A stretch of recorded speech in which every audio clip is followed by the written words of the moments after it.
Quero abraçar aqui, inicialmente, alguns irmãos, já que nesse momento, das 27 pessoas, temos aqui um mosaico constando azulejos coloridos de vários lugares do Brasil. Meu querido irmão e amigo Marcelo Correia, da cidade de Sorocaba, minha irmã do coração, Aldilamar, de São Luís do Maranhão, que é uma ilha, meu irmão querido José Carlos, da cidade de Irará, interior da Bahia, Joselita Magalhães, que está aqui de Salvador, que é quem faz todos os dias áudio e imagem das mensagens do Espírito Marta, que psicografamos diariamente. Então, estão chegando aí outras pessoas, de modo a termos doutora Silvia Mascarenhas, digna odontologista da cidade de Petrolina, também aqui presente conosco. Então, a gente tem Pernambuco, Maranhão, São Paulo, tem Minas Gerais, e se brincar até Graciela, de Mar del Plata, na Argentina, para onde eu mandei também o link, deve entrar daqui a pouco, né? Graciela já está aí. Estou vendo ela daqui. Ô, Graciela, seja bem-vinda, viu? Tentarei falar aqui um português com sotaque do Pau da Lima, viu? Baianês com mistura de português com sotaque do Pau da Lima. Só Deus sabe quem é que aguenta, mas vamos lá. Muito bem. O tema orgulho e humildade, um tema palpitante por se referir à criatura humana, nos levou a consultar a obra psicológica de Joana de Ângeles. E esta benfeitora, que é a diretora espiritual de nossa casa, o Caminho da Redenção, casa que já completou 75 anos de atividades ininterruptas, desde 1947, a Mansão do Caminho tem 5 anos a menos, o Centro Espírita veio primeiro, a obra social veio depois. Eis que Joana de Ângeles, escrevendo uma série psicológica que teve início em 1989, com Jesus e a Atualidade, e prosseguiu até 2015, 7 anos atrás, com Psicologia da Gratidão.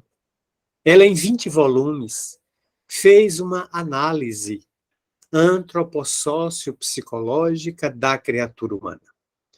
E nessa ampla radiografia que ela buscou das nossas características enquanto essência, nossos conflitos, nossa sombra, nosso entusiasmo no momento, nossa decrepitude em outro, ela constatou que nós somos criaturas dicotômicas, que ora estamos bem, ora estamos mal, ao sabor das circunstâncias que nos afetam.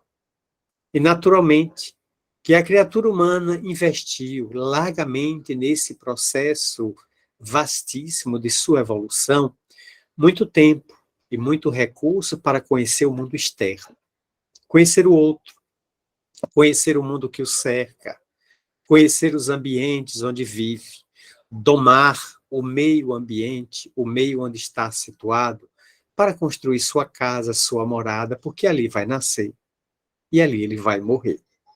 Raramente, e isso mais se atribui à filosofia, os indivíduos tiveram consciência de fazer a viagem para dentro, para tentar descobrir quem realmente eles são.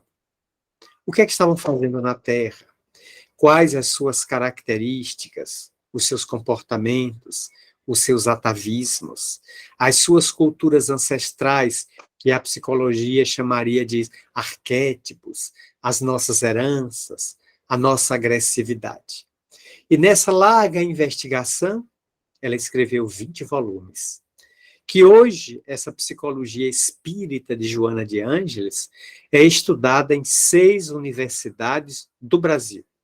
Entre universidades públicas e privadas, adotaram esses 20 livros de Joana, com outro nome, para que essa psicologia espírita de Joana de Ângeles pudesse penetrar a faculdade. Então, seria Ciência e Espiritualidade. Com esse título, essa matéria, essa cátedra, pode ser aprovada em algumas universidades. Mas qual é a base? Os livros de Joana de Ângeles. Porque se colocar ela como autora, em algum momento os alunos poderão querer convidá-la para fazer uma palestra. E eu não sei se vai haver médio suficiente para materializar a benfeitora para ela fazer uma palestra de público diante dos alunos, dos discentes.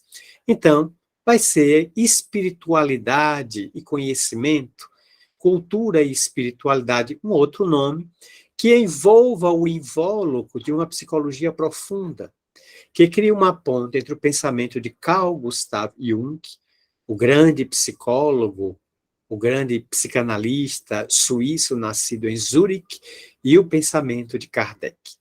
Ao fazer uma ponte entre os dois, ela situa Jesus como o grande alfa, o ômega, o zênite, enfim, toda a dimensão cósmica que pretendemos atingir.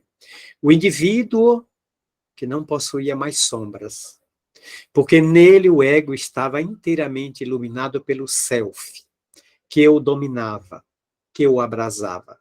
E ele, portanto, era a manifestação do divino, do sagrado entre nós. Oportunamente, Paulo, o doutor equivocado de Tarso, atingiu um alto nível de expressão mental, intelectual e emocional, a ponto de dizer que já não era ele quem vivia, era o Cristo que nele vivia, que o inspirava e o fazia transpirar. É o momento da consciência cósmica, em que o indivíduo se abstrai desses chumbamentos humanos, destes arrastamentos do ego que ainda conhecemos como presunção, egoísmo, egolatria, egotismo, arrogância, orgulho e outras expressões ainda da inferioridade humana, dos atavismos animal, da ancestralidade, para expressar a nossa ânsia de poder, a nossa sede de mando sobre as outras pessoas, raramente sobre as próprias paixões. Por isso, nessa análise, ela me fez recordar um dos grandes escritores do século passado, quando ela se refere a Mira y López. Esse notável psiquiatra cubano escreveu uma obra fascinante, que oportunamente eu procurei muito até adquirir em sebo livros usados, porque não havia livros novos, Os Quatro Gigantes da Alma. E ele, Mirei Lopes, vai enfatizar nesta obra que sempre tivemos a dificuldade de lidar com quatro gigantes que têm nos avassalado a jornada na Terra. O primeiro deles é o medo. E Joana de Ângeles, oportunamente em uma obra intitulada Diretrizes para o Êxito, ela faz uma análise do medo, demonstrando que nós somos possuidores de 6 medos básicos. O medo principal, o medo matriz, é o medo da morte. Nós não conseguimos ainda nos libertar da opressão que em nós exerce o instinto de conservação, porque o medo é filho direto do instinto de conservação. Plantas, animais e hominais não desejam serem destruídos antes da hora. Por isso, todo mundo cria estratégias. Os animais, os seres, as próprias plantas têm estratégias de multiplicação através das sementes, porque se elas sucumbirem, deixarão descendentes na terra. Eu fiquei muito curioso quando, oportunamente, visitando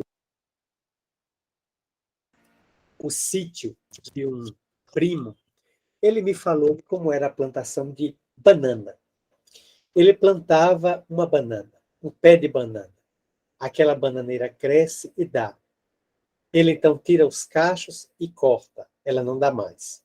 Mas do lado daquele pé nasce um pé filhote. Aquele pé filhote cresce e dá. Você tira a banana e corta. Ao lado cresce a neta, depois a bisneta, depois a trineta. E você acaba tendo vários pés de banana oriundo um do outro, que ele chama mãe, filha, neta e bisneta. E assim ele vai procriando e cortando as primeiras. Mas eu achei uma estratégia da planta extraordinária. Porque por mais que a gente corte aquele caule da bananeira, que é em forma de bulbo, ela faz brotar no meio e ressurge. Então dá muito trabalho erradicá-la do solo, porque ela faz o esforço de sobreviver. Assim é com os animais. E nós temos muito medo de perecer. Mas os 5 medos básicos é o medo de envelhecer, o medo de ser criticado, o medo de perder um afeto, o medo de ficar pobre e outros. Mas o básico é o medo da morte, que nós não vamos investigar mais demoradamente esta noite, porque estamos em torno da obra de Mira Lopes para chegar a estes conteúdos que o Espiritismo vai focar para eliminar um, para educar um, fazendo com que o outro possa brilhar, possa transcender, possa superar. Então, o medo tem que ser trabalhado para que ele não vire pânico. Porque hoje estamos falando muito da chamada síndrome do pânico. E a síndrome do pânico, como o nome diz, pânico, vem do deus grego Pan.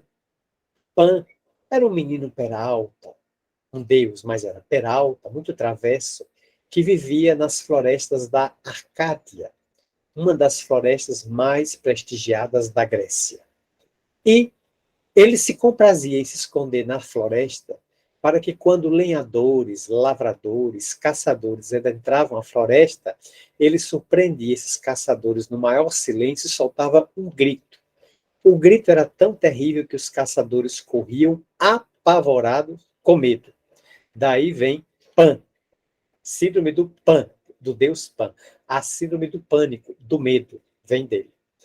Portanto, essa síndrome que hoje avassala milhões de pessoas na Terra, que buscam tratamento para este conflito da alma, que em determinada circunstância tem uma taquicardia, uma crise periférica do sistema nervoso central, e o indivíduo precisa ser retirado do ambiente para ser medicado, porque a síndrome não mata ninguém, mas dá uma sensação de morte que é terrível.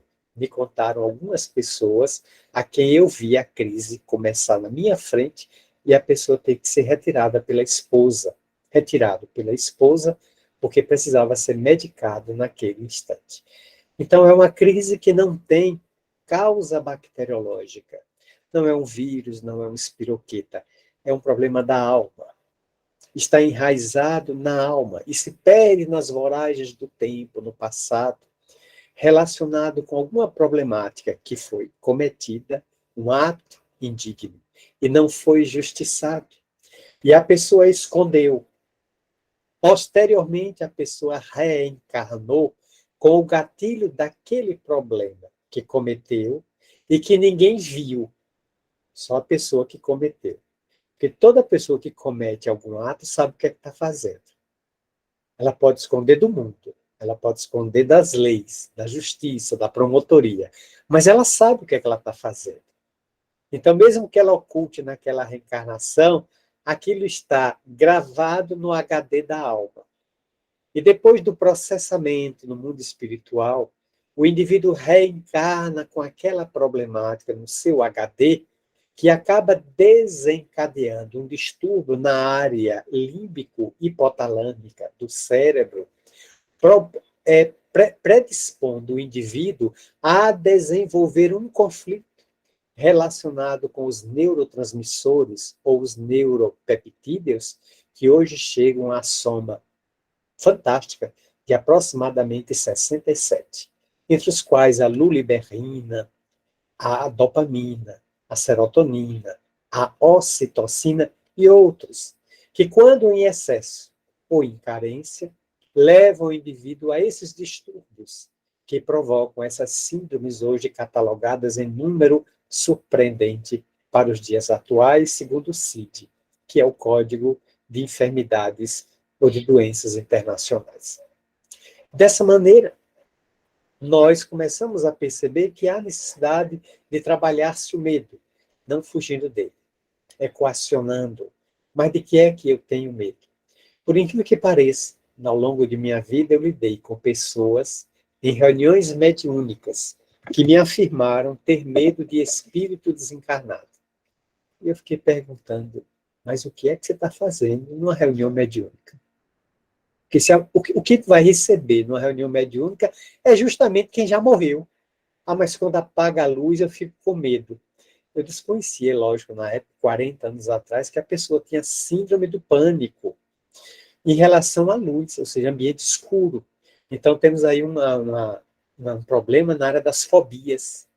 Reclamando tratamento fóbico ou antifóbico para tratar as mais de 36 manifestações que existem na área fóbica, em que o indivíduo tem necessidade de passar por uma terapia para descobrir qual é aquela presença da fobia mais intensa, aracnofobia, claustrofobia, hidrofobia e tantas outras, que levam o indivíduo a ter medo de aranhas, de barata, de lugares apertados, de multidão, disso ou daquilo, de água.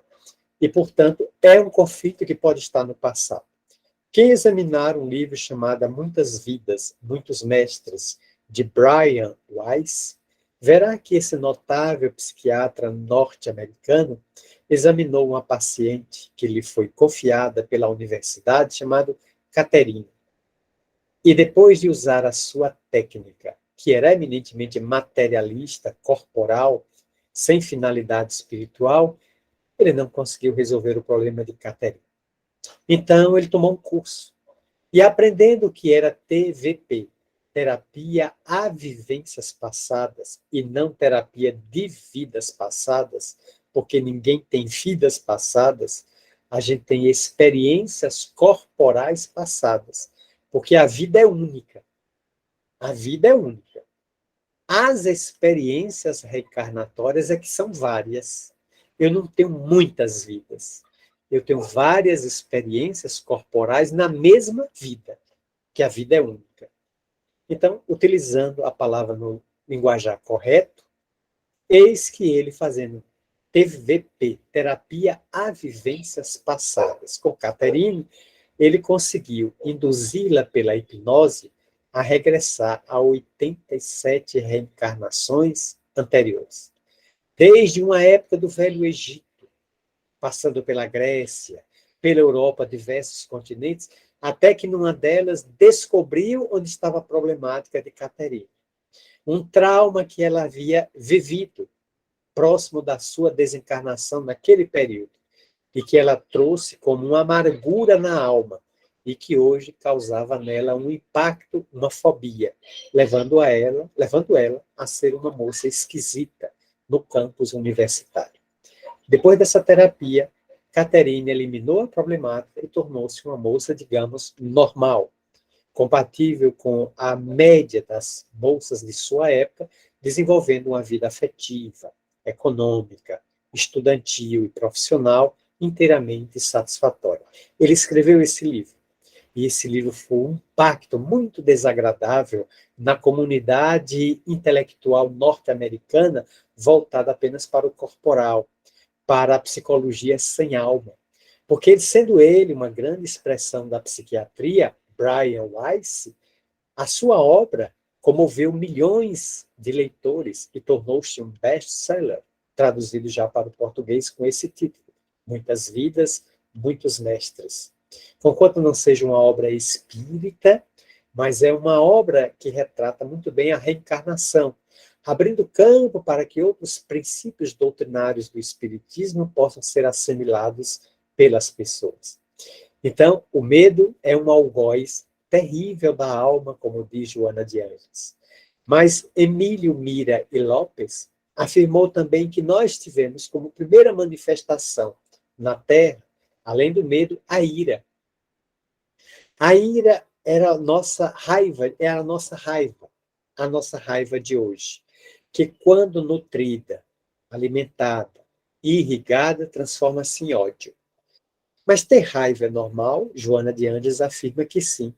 A raiva é uma reação corporal, quase que instantânea, a um contrafeito que alguém nos faz, que alguém nos projeta contra o interesse nosso.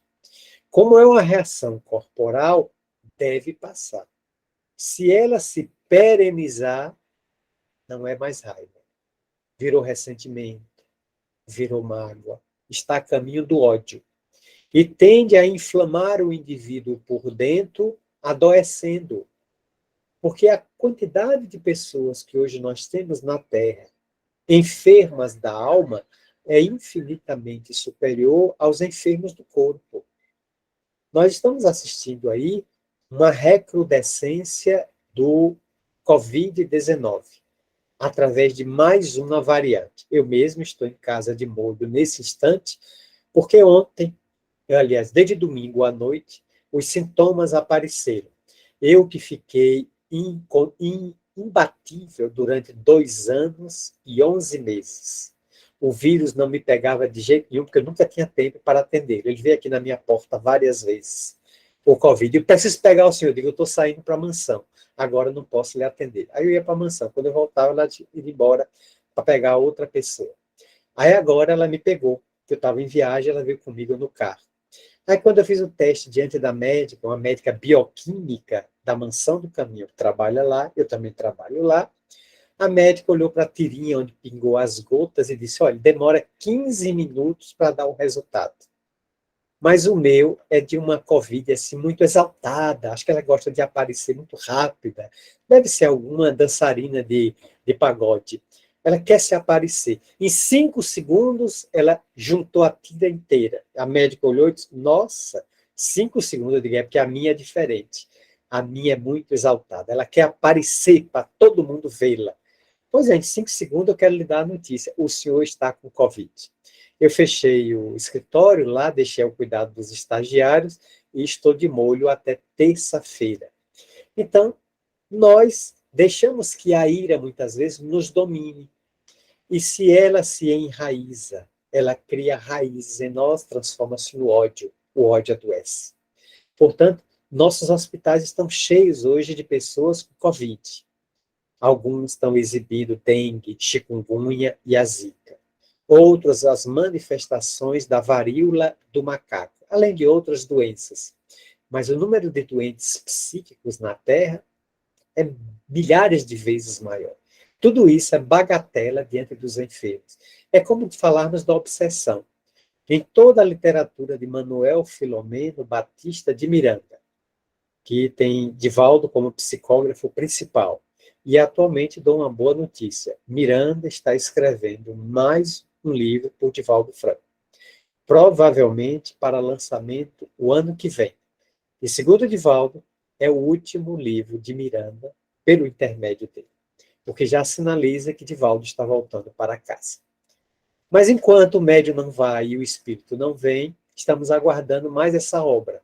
Miranda, em todas as suas obras, já são 16, deixa muito claro que o número de doentes psíquicos na Terra é 4 ou 5 vezes maior do que os doentes físicos, os doentes corporais.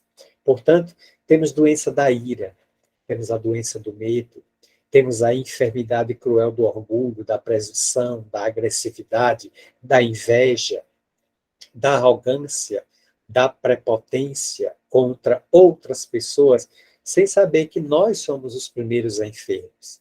Por isso, é preciso trabalhar a ira, porque ela é ancestral. Ela vem desde que nós éramos contrariados e hoje se transformou em ódio. Aqui muita gente diz assim, está vendo ali fulano? Eu nunca esqueço o que ele me fez. E o que foi que ele lhe fez? Ah, ele me fez um desdém, uma desdita há 30 anos. E eu fico me perguntando, meu Deus, como é que a pessoa consegue guardar uma mágoa por 30 anos e esquece uma alegria em 5 minutos? Nós somos pródigos. Vivemos um momento alegre, 10 minutos depois a gente esquece. Mas se alguém nos pisar no pé, nós recordamos isso o resto do ano. Atravessamos para o outro ano e quando a pessoa aparece, a gente lembra. Mas lembrar é uma questão de memória. Não tem nada a ver com sentimento. Eu lembro de coisas dos 4, 5 anos de idade. Isso já tem quase 60. É memória.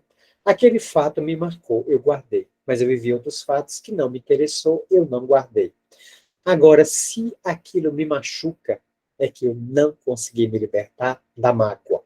Foi uma raiva que virou ira, a ira virou ódio, o ódio virou ressentimento e atualmente responde no clima da mágoa, que pode se transformar em revanche, em vingança, em revide, em tentativa de agredir o outro para também que o outro sofra o que eu sofri, como se isso servisse como material de compensação, que não serve. Portanto, Mira Lopes descreve a problemática da ira como um gigante da alma e nos convida a adotar dois outros gigantes, esses são bons, o amor e o dever. O amor nasce dessa sexualidade do passado.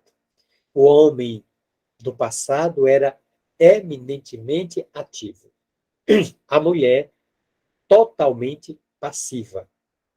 Então, o ato sexual foi gerando os pródromos do amor. E hoje nós estamos lutando para sublimar esse sentimento, libertando de Eros, libertando de Porneia, de Cupido, que são os deuses mitológicos responsáveis pelas flechadas do amor. Aquelas flechas que nos atingem e o indivíduo se apaixona.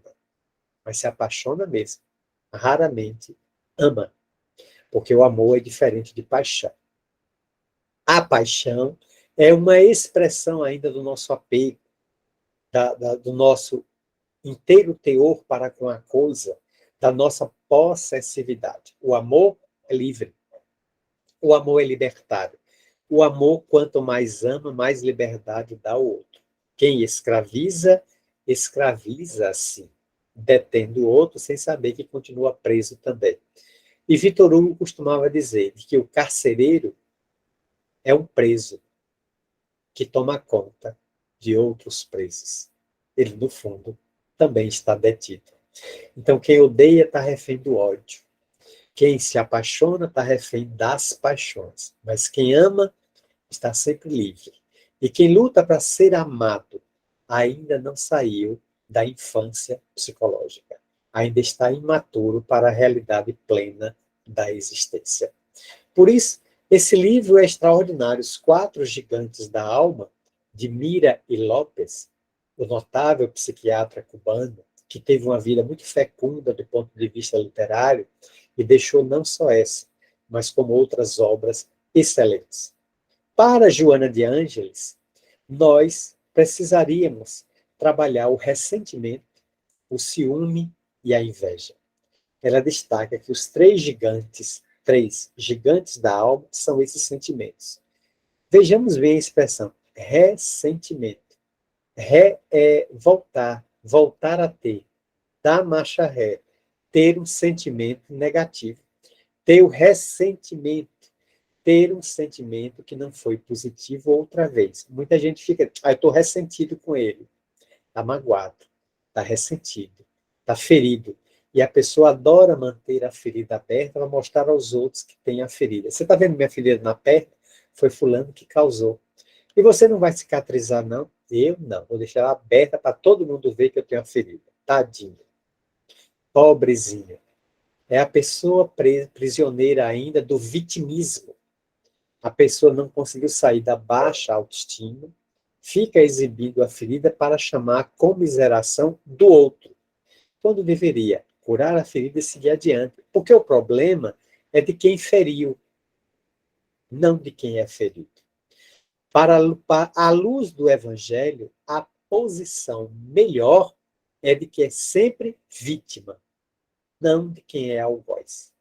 Porque o algoz dorme com a consciência traumatizada. Ele dorme consumido pelo remorso que o devora incessantemente, como uma brasa queimando a pele da mão. Mas a vítima não. Nada deve. Porque não cometeu, pode deitar e dormir em paz, porque foi a vítima. É um conceito evangélico. Talvez alguém diga, mas é um conceito assim um tanto quanto pessimista, propõe assim uma espécie de resignação muito estática. Não. A proposta do Evangelho é uma resignação dinâmica.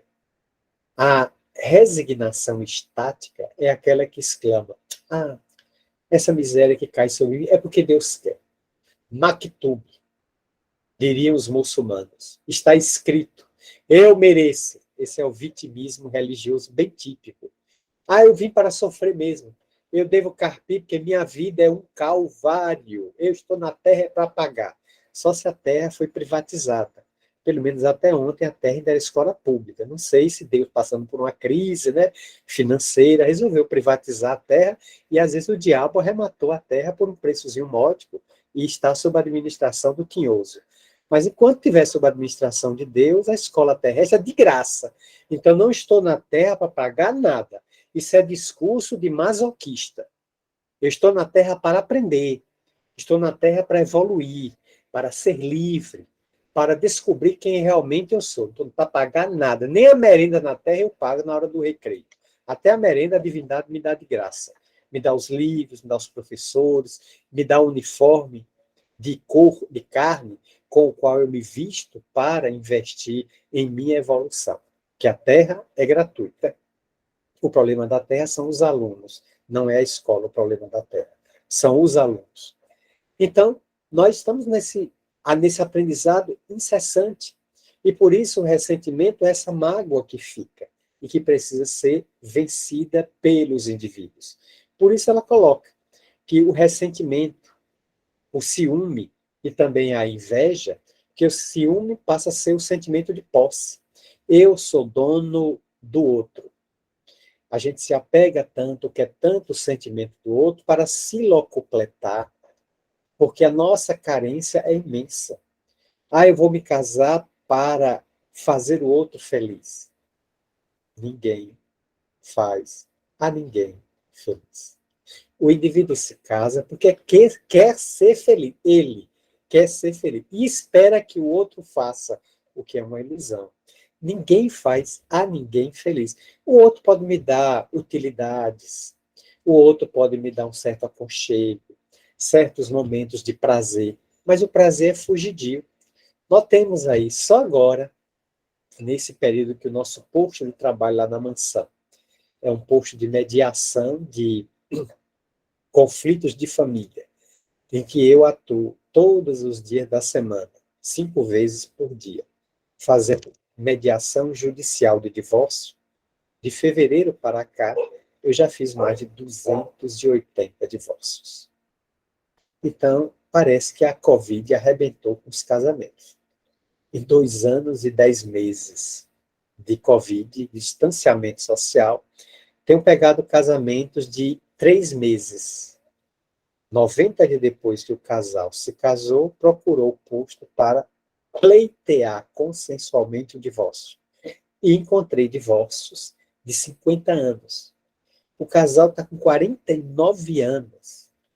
Mais um ano aguardando, eles vão fazer bodas de ouro de casamento. Mas eles não têm mais vida em comum. Eles já estão separados e foram lá oficializar. Eu olhei assim os 2 velhinhos, buscando novas alegrias, novos caminhos na idade provética. E eu fiz o divórcio. Em 45 minutos, o divórcio estava pronto. Em 60 dias sai a sentença do juiz homologando o acordo. Sempre que Divaldo me pergunta à noite, que estou nas reuniões lá com ele, meu filho, quantos hoje? Eu digo 5. E essa semana eu digo 25. Mas você está destruindo todos esses casamentos. Eu digo, não, eu sou o coveiro, eu só jogo a pá de cal em cima. O casamento já está morto. Eu enterro apenas o defunto. Eles trazem e eu faço. Eu sou agente funerário. Aí o Divaldo dá as risadinhas dele lá, eu também dou as minhas, a gente brinca muito um com o outro, frequentemente. Então, ele só faça a parte final, né? A extrema unção do defunto, porque o defunto já está morto.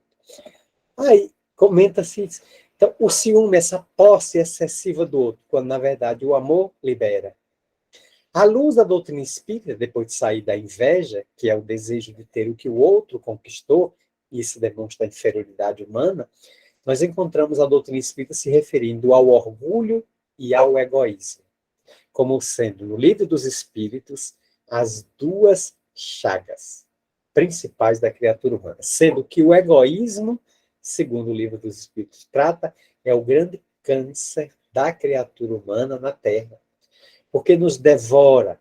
Toda criança é egocêntrica, Mas se a gente não trata a criança egocêntrica, que é natural no seu processo de desenvolvimento, a criança egocêntrica torna-se o adulto egoísta, o que é diferente. Aí torna-se uma doença.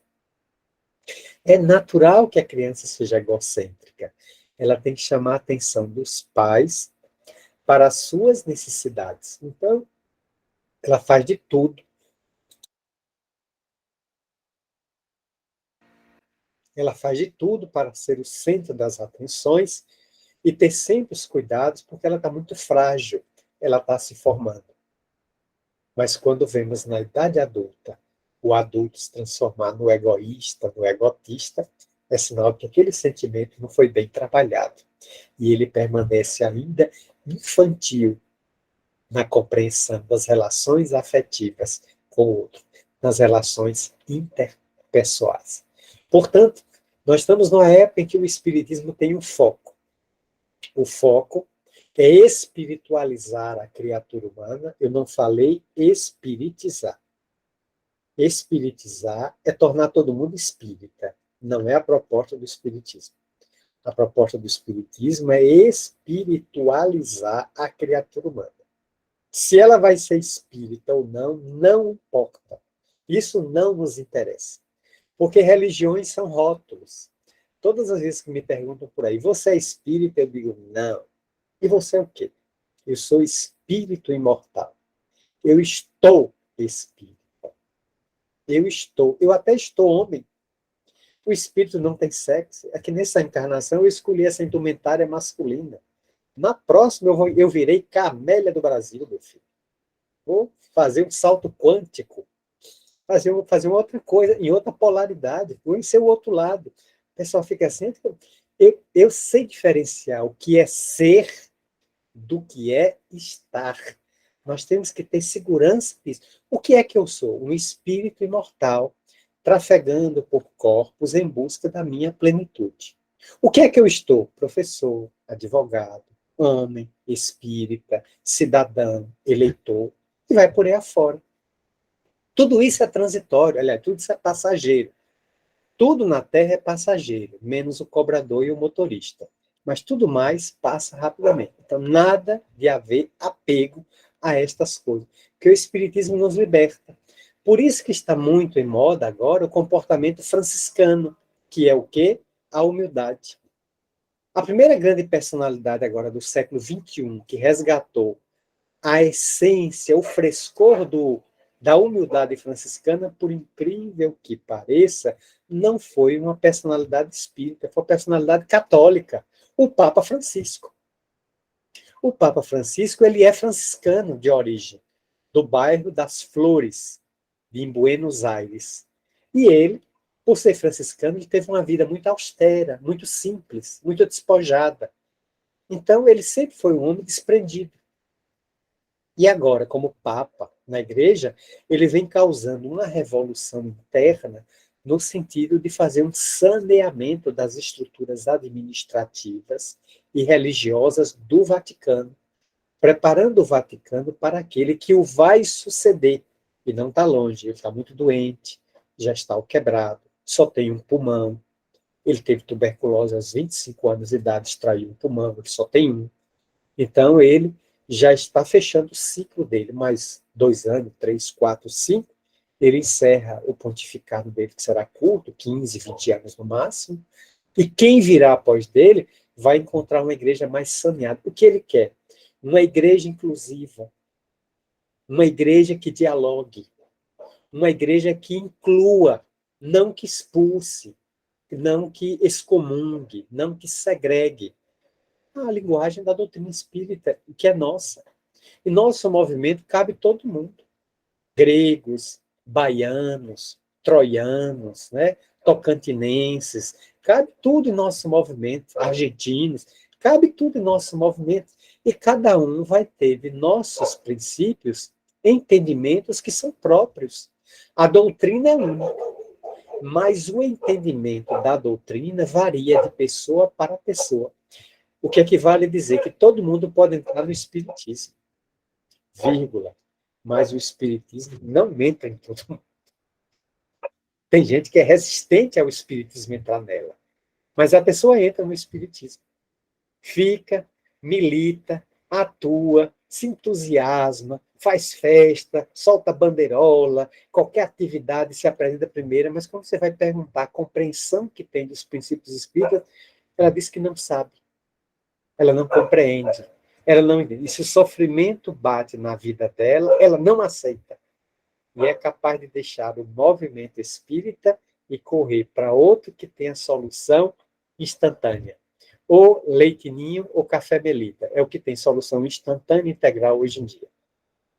Aí ela corre para a religião leite ninho ou café melita. Integral e instantânea. Porque o espiritismo, a solução é homeopática. É a longo prazo.